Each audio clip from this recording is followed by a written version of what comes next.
আজকে বানিয়ে ফেললাম তিল দিয়ে ঝিঙের দুর্দান্ত একটা রেসিপি। বন্ধুরা দেখলেই বানাতে ইচ্ছে করবে, আর খেতে তো দারুণ মজার। ঝিঙেটাকে কেটে নেওয়ার পরে এবার মশলাটা বানিয়ে নিচ্ছি। এখানে নিয়েছি 4 চামচ পরিমাণে সাদা তিল, 2টো কাঁচা লঙ্কা, সামান্য পরিমাণে জল দিয়ে ব্লেন্ড করে নিচ্ছি। একদম মিহি পেস্ট করে নিতে হবে, যেন গোটা ভাব না থাকে। এটাকে পাশে রেখে বাকি কাজ করে নিচ্ছি। কড়াইয়ে দিচ্ছি তেল। সর্ষের তেলে রান্নাটা করলে বেশি ভালো হয়। পরিমাণ মতো তেল দিলাম। তেলের মধ্যে দিচ্ছি 2টো শুকনো লঙ্কা আর একটা তেজপাতা কুচি করে। একটু নাড়াচাড়া করে নেব ভালোভাবে।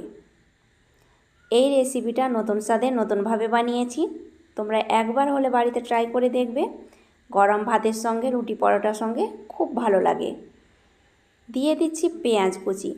পেঁয়াজটাকে লম্বা করে কেটে নিয়েছি। এখানে আমি 4খানা মতো পেঁয়াজ কেটে নিয়েছি। পেঁয়াজ যত বেশি দেবে রান্নার স্বাদটা ততটাই ভালো লাগবে।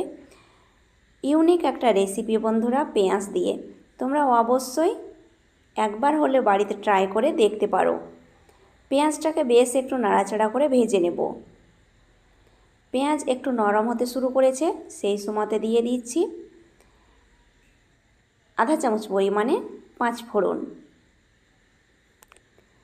আর এখানে নিয়েছি 1 চামচ পরিমাণে আদা পেস্ট। ভালোভাবে নাড়াচাড়া করে পেঁয়াজের সঙ্গে মিশিয়ে নিচ্ছি। আর বন্ধুরা পেঁয়াজটাকে একটু সময় নিয়ে নাড়াচাড়া করে নেবে। এই রান্নাটার মধ্যে কোনো রকম আমি জল ব্যবহার করব না। জল ছাড়াই আজকে রেসিপিটা বানিয়ে দেখাবো। জল দিয়ে তো তোমরা প্রতিটি রান্না খেয়েছো, কিন্তু জল না দিয়ে রান্নাটা করে একবার দেখবে স্বাদটাই আলাদা, অপূর্ব স্বাদের একটা রান্না হয়। আদা পেস্টটাকে একটু ভেজে নেওয়ার পরে আলুটাকে নাড়াচাড়া করে ভেজে নিলাম। তারপরে দিয়ে দিচ্ছি পরপর মশলা। পরিমাণ মতো লবণ গুঁড়ো, হলুদের গুঁড়ো, লঙ্কার গুঁড়ো, জিরে ভাজা গুঁড়ো, আর নিয়েছি সবজি মশলা আধা চামচ। ভালোভাবে নাড়াচাড়া করে সমস্ত মশলার সঙ্গে আলুটাকে বেশ কিছুক্ষণ কষে নেব। বন্ধুরা আলু থেকে অনেকটাই জল বার হবে, আবার বন্ধুরা ঝিঙে থেকেও জল বার হবে, তাই জল দেওয়ার কোনো প্রয়োজন নেই। বাটির মধ্যে আমি তিলটাকে বেটে রেখেছিলাম, সেটাকে দিয়ে দিলাম। আর বাটিটাকে ধুয়ে সামান্য পরিমাণে একটু জল দিয়ে দিলাম। যেহেতু রান্নাতে একটু বাটি ধুয়ে দিলে রান্নার স্বাদটা বেশি ভালো হয়। বেশ একটু নাড়াচাড়া করে আলুটাকে তিলের সঙ্গে কষে নেব। তিলের যেন কাঁচা গন্ধটা না থাকে। প্রায় 2 মিনিট আমি কষে নিয়েছি আঁচটাকে কম করে। আর দেখো একদম শুকনো ভাব হতে শুরু করেছে। সেই সময় আমি দিয়ে দেব ঝিঙে। বন্ধুরা তিল দেওয়ার পরে অবশ্যই একটু কষে নেবে। তিলের কাঁচা একটা স্মেল থাকে, সেটা যেন দূর হয়ে যায়। ঝিঙেটা দেওয়ার পরে ঝিঙে থেকে অনেকটাই জল বার হতে শুরু করবে। সম্পূর্ণ ঝিঙে দেওয়ার পরে আমি ভালোভাবে আবারও কষে নেব। আশা করি ভিডিওটা তোমাদের সবার পছন্দ হবে।